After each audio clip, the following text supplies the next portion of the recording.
warahmatullahi wabarakatuh. Kita memasuki semester 1 di kelas 11 ini. Kita akan mulai membahas mengenai materi bab hidrokarbon. Dan di pendahuluan ini akan saya informasikan bahwasanya nanti di setiap section akan ada soal untuk bisa dikerjakan teman-teman untuk mengetahui sejauh mana pemahaman materi sudah didapatkan. Selanjutnya kita masuk ke pembahasan. Nah, di sini kita akan membahas diawali dari konsep dasar terlebih dahulu. Yang akan kita bahas pertama mengenai senyawa karbon.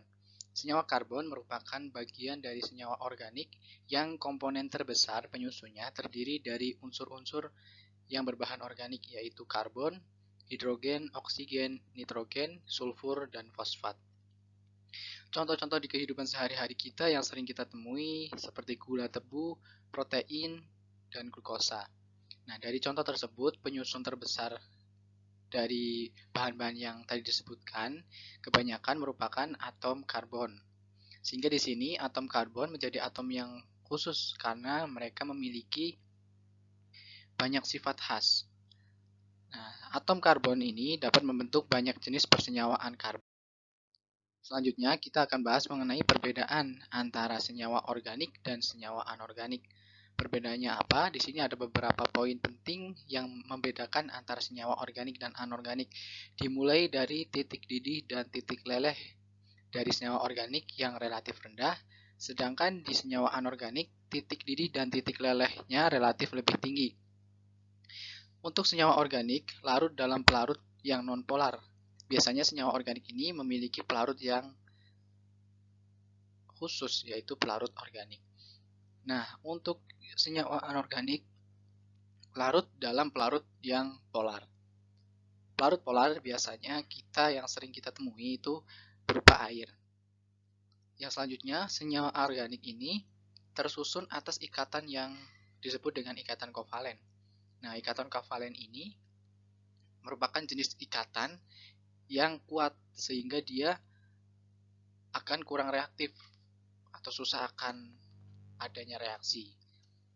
Maka dari itu di senyawa anorganik berkebalikan daripada senyawa organik, dia terbentuk dari ikatan-ikatan ion yang mana ikatan ion ini sedikit lebih lemah dibandingkan senyawa-senyawa organik karena senyawa organik tersusun atas ikatan kovalen.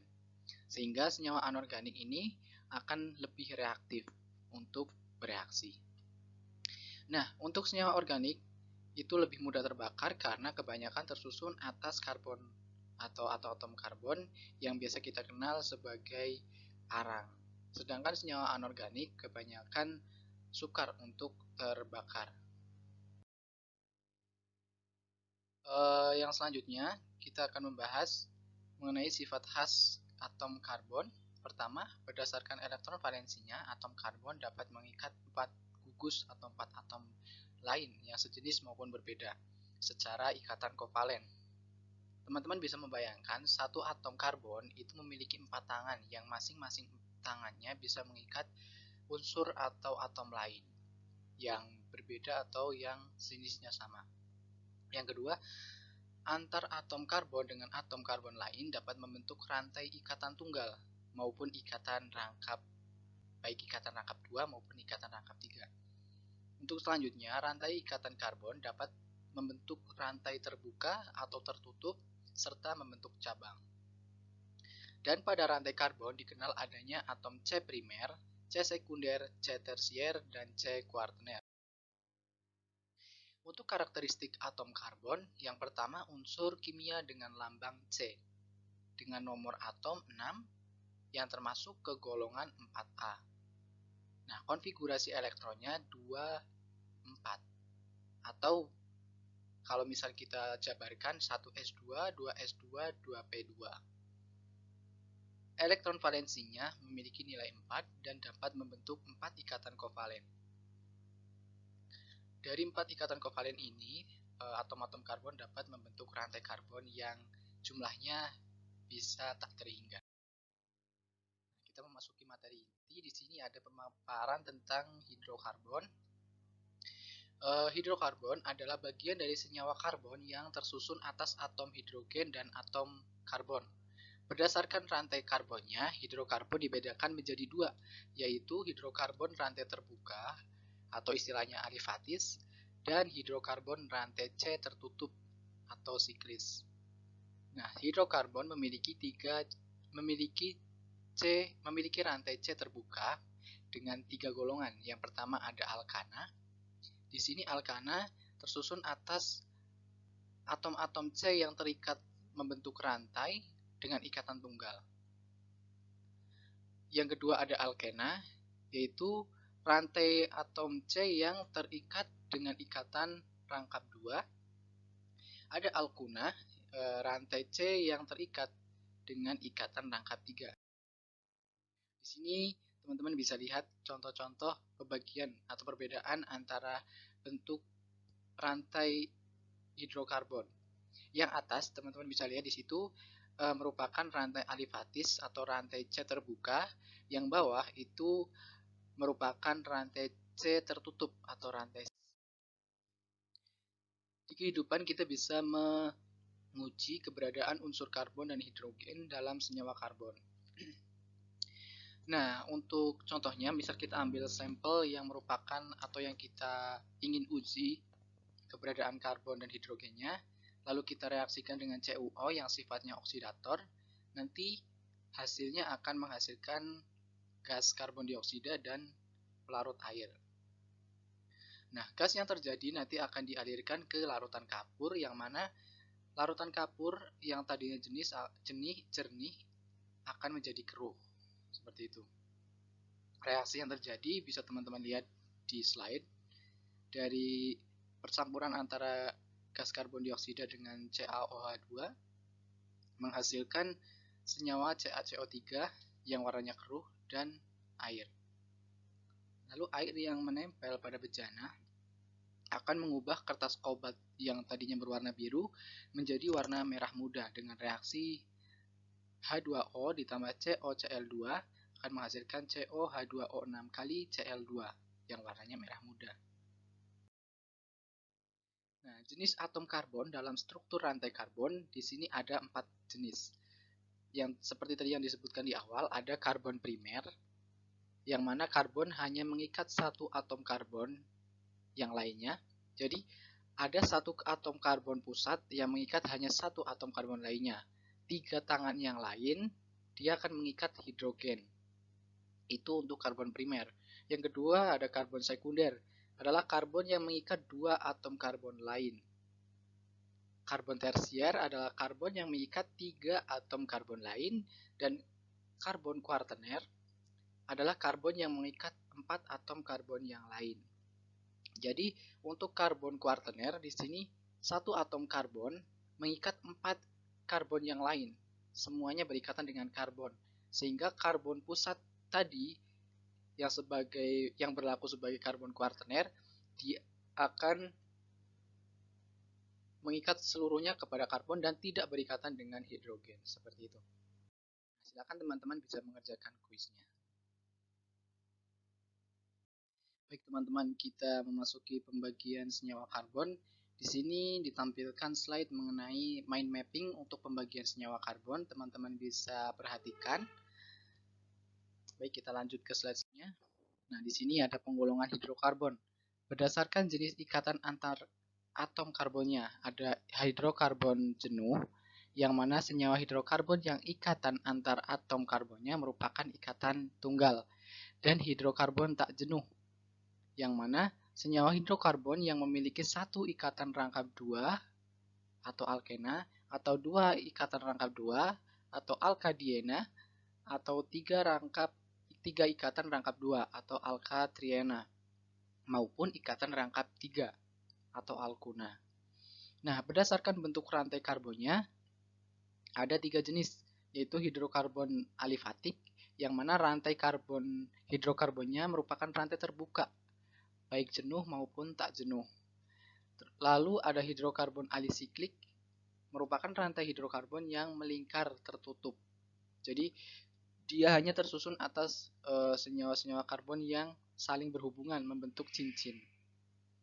Lalu, senyawa hidrokarbon aromatik merupakan rantai hidrokarbon melingkar tertutup dengan ikatan rangkap yang selang-seling atau terkonjugasi. Bedanya antara hidrokarbon alisiklik dan aromatik, untuk alisiklik, semua ikatannya merupakan ikatan rangkap satu. Sedangkan untuk aromatik, dia tidak semua ikatan. Ada ikatan rangkap ganda, mau rangkap 2 ataupun rangkap 3 yang terselang-seling. Seperti itu. Nah, di sini ada pembagian senyawa hidrokarbonnya, ada alkana dengan rumus penulisannya CnH2n+2, alkena CnH2n, alkuna CnH2n-2. N itu apa? N ini merupakan jumlah atom karbon yang ada pada rantai karbon tersebut. Nah, kita memasuki ke penjelasan selanjutnya mengenai alkana. Hidrokarbon alifatik jenuh. Jadi alkana ini merupakan senyawa hidrokarbon alifatik jenuh yang dia itu terbentuk atas rantai ikatan karbon yang tidak tertutup. Alkana merupakan rantai lurus, yaitu hidrokarbon dengan rantai terbuka dan seluruhnya berikatan tunggal. Disebut sebagai golongan parafin, atau artinya afinitasnya kecil, sedikit gaya gabungnya.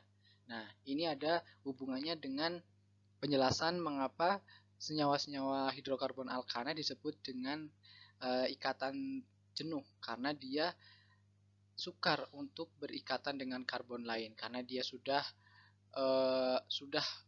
memenuhi kaidahnya. Yang selanjutnya sukar bereaksi. Lalu ini ada pencirian.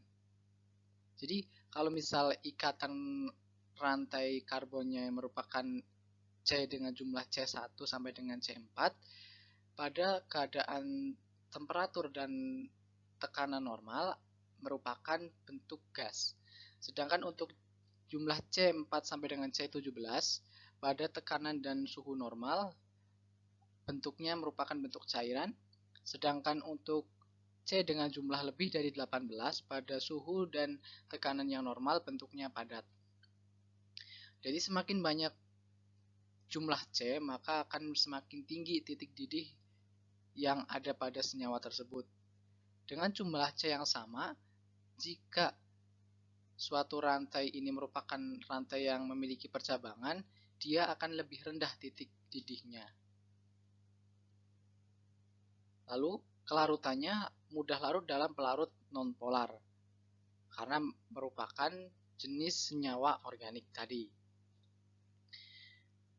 Lalu selanjutnya, berat jenisnya akan naik dengan penambahan jumlah unsur C-nya dan sumber utama gas alam dan petroleum yang memiliki deret homolog atau deret sepancaran alkana, yaitu suatu kelompok senyawa hidrokarbon dengan rumus umum yang sama dan sifat yang bermiripan.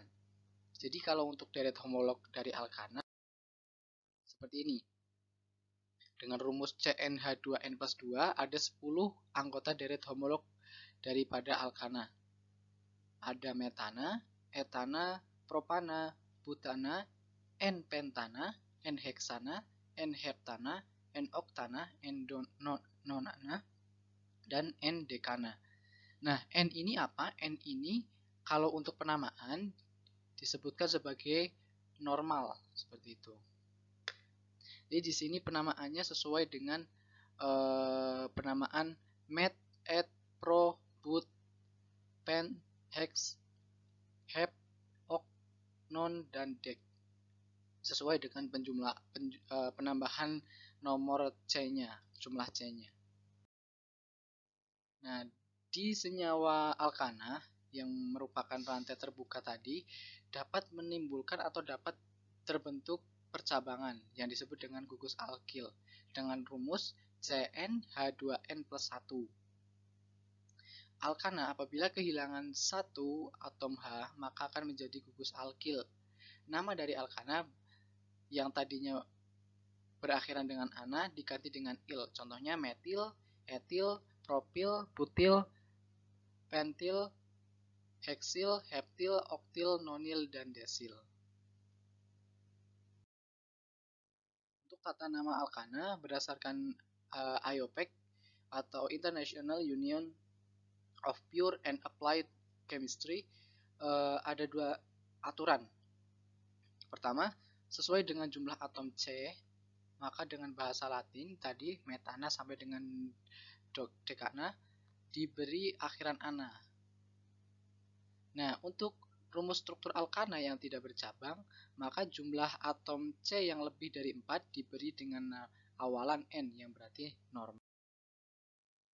Untuk tata nama alkana, dalam struktur alkana bercabang, penamaannya kita harus memulai dengan langkah-langkah, dengan urutan. Pertama, kita harus cari dulu mana deret rantai C yang terpanjang. Selanjutnya, tentukan jumlah C-nya tersebut. Setelah itu, kita tentukan mana yang jadi cabang. Nanti kita beri nama cabang itu, dia berada di atom C yang keberapa. Lalu letak C, letak cabang yang diberikan nomor itu diberikan nomor yang paling kecil. Urutan penulisan nama alkana yaitu ada nomor cabang, nama, dan jumlah cabang, lalu nama induk atau nama induk. Contohnya di sini. Di sini ada 5C yang berikatan secara sejajar. Ya. Lalu ada 2C yang dia terikat. Nah, di sini kita harus tentukan dulu mana rantai utamanya. Rantai terutamanya itu merupakan rantai yang lurus. Ada 5C. Maka kita kasih nama dia pentana. Karena 5 itu merupakan penamaan dari pentana. Lalu kita lihat cabangnya. Cabangnya ada 2. Tapi hanya ada 1C. Makanya kalau hanya ada 1C disebut dengan metil. Karena letaknya ada di C yang kedua dan keempat, mau dari kanan maupun dari kiri tetap sama, makanya kita bisa beri nama 2,4 dimetil pentana. Kenapa harus diberi nama dimetil? Karena jumlahnya ada 2 metil. Kalau misal 3 metil berarti trimetil, 4 metil berarti quarter metil, dan seterusnya. Nah, kemungkinan bentuk alkil ada beberapa jenis dan ada penamaannya masing-masing. Kalau hanya untuk satu C yang membentuk cabang, maka dia disebut dengan metil. Ada 2C, itu etil, ada 3C, propil, ada 3C yang dia membentuk persimpangan begitu ya. Itu disebut dengan isopropil. Jadi isopropil ini merupakan rantai cabang karbon yang bentuknya tegak lurus seperti itu. Nah, yang selanjutnya ada 4 rantai karbon yang bercabang yaitu butil. Nah, kemungkinan untuk cabang butil yang rantainya 4 ada 4 jenis juga seperti itu. Ada butil yang langsung berikatan secara sejajar, ada yang sekunder butil yang dia memiliki percabangan kembali. Dia merupakan cabang yang memiliki cabang. Ada tersial butil itu yang memiliki cabang lebih karena dia memiliki percabangan yang spesial seperti itu karena sedikit beda dengan sekunder. Sedangkan untuk isobutil letak percabangan barunya kalau untuk sekunder itu ada di C yang paling berdekatan dengan rantai utama. Untuk tersier ada di C yang paling berdekatan dengan rantai terakhir, dan untuk isobutil dengan C yang berada di tengah-tengah begitu.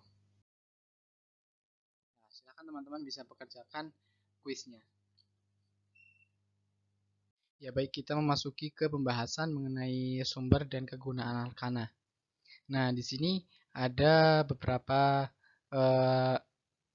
kegunaan atau pemanfaatan daripada alkana, teman-teman bisa baca. Untuk alkana sendiri merupakan komponen utama daripada gas alam atau minyak bumi. Sehingga pemanfaatannya tidak jauh-jauh daripada sumber yang didapatkan daripada alkana tersebut. Selanjutnya pembuatan alkana secara sintesis kita bisa buat di laboratorium dengan beberapa proses. Contohnya ada hidrogenasi senyawa alkena, yaitu pemutusan ikatan rangkap. Yang kedua ada reduksi pada alkil halida, ada reduksi metal dan asam. Biasanya penggunaan alkana di situ ada beberapa contohnya. Untuk gas metana itu biasanya digunakan sebagai zat bakar, sintesis maupun carbon black. Yang lalu ada propana, butana, dan isobutana, biasa digunakan sebagai bahan pembuat LPG. Lalu pentana, heksana, dan heptana sebagai pelarut pada sintesis. Nah, lalu kita memasuki mengenai isomer. Isomer itu apa? Isomer merupakan senyawa yang berbeda-beda bentuknya atau strukturnya secara penampilan, tetapi mempunyai rumus molekul yang sama. Nah, isomerisasi dapat dikelompokkan ke dalam isomer struktur atau rangka dan isomer geometris atau ruang. Contohnya seperti slide yang ini. Di sini ada beberapa contoh rumus molekul yang memiliki rumus struktur yang berbeda. Seperti itu. Jadi di sini ada satu rumus molekul, contohnya C4H8. Dia bisa disusun secara horizontal, lurus, rantai lurus, ataupun rantai yang memiliki percabangan. Nah, maka dari itu, senyawa butena bisa dibentuk menjadi 2-metil 1-propena. Itu yang namanya isomer. Seperti itu ya. Kita memasuki ke persenyawaan alkena dengan rumus CnH2n. Alkena adalah hidrokarbon alifatik tak jenuh dengan ikatan rangkap yang ada satu, seperti itu. Jadi dia memiliki minimal satu ikatan rangkap dalam satu rantai karbon. Alkena dengan lebih dari satu ikatan rangkap disebut alkadiena, alkatriena, maupun seterusnya. Kalau misal dia mempunyai hanya satu ikatan rangkap, maka disebut dengan alkena. Kalau lebih dari satu, contoh misal kita memiliki 3 ikatan rangkap dalam satu rantai karbon, dia disebut alkatriena. Untuk rumus umum alkena CnH2n, untuk penyebutannya bisa teman-teman simak di slide. Untuk alkena, di sini ada contoh etena, kita bisa sebut sebagai etilena, atau CH2 yang berikatan rangkap dengan CH2. Sifat-sifatnya merupakan gas yang tak berwarna, dapat dibakar, baunya khas, eksplosif dalam udara. Nah, terdapat dalam gas batubara, biasa pada proses cracking dan pembuatannya dengan pengaturan etanol. Seperti itu. Penggunaan etena itu dapat digunakan sebagai obat bius, untuk memasak buah-buahan, maupun sintesis zat alam, zat lain yang berupa sumbernya dari gas alam, minyak bumi, maupun etanol. Untuk pembuatan alkena sendiri, alkena yang jenisnya etena ini dapat dilalui proses dehidrohalogenasi alkil halida, dehidrasi alkohol, dehalogenasi dihalida, maupun reduksi alkuna. Ya teman-teman, sekarang kita membahas sifat-sifat alkena. Teman-teman bisa lihat di situ ada perbedaan antara sifat fisika maupun sifat kimianya. Untuk sifat fisikanya, secara umum dia merupakan senyawa yang memiliki titik didih yang akan meningkat sesuai dengan jumlah atom karbonnya. Dan alkena ini tidak larut dalam pelarut polar seperti air dan alkohol. Jadi dia memiliki pelarut-pelarut khusus yang sifatnya non-polar. Sedangkan sifat kimia alkena, dia merupakan senyawa dengan reaktivitas yang ditentukan oleh sifat ikatan rangkapnya. Secara umum relatif stabil, ikatan antar atom karbonnya lebih kuat dibandingkan ikatan pada alkana, dan reaksi khas pada alkena adalah reaksi adisi dengan hidrogen dan senyawa-senyawa lain. alkena memiliki rumus umum CnH2n dengan anggota deretan homolog alkena mulai dari nilai N yang kedua sampai dengan 10. Kenapa tidak dimulai dari N1? Karena untuk pembentukan senyawa alkena membutuhkan minimal 2 atom karbon. Hingga di sini perlu diingat bahwa dalam alkena minimal terdapat satu ikatan rangkap 2 pada rantai karbonnya. Untuk penamaannya teman-teman bisa simak di slide. Untuk penulisan angka 1 ini menunjukkan ikatan rangkapnya terletak pada posisi di mana, seperti itu. Untuk tata nama alkena sendiri teman-teman bisa lihat di situ ada tata urutnya. Jadi untuk memudahkan teman-teman silakan kalau ingin menamai suatu struktur bisa dilihat urutannya mulai dari melihat mana rantai dengan jumlah atom terbanyak ketika dia digabungkan.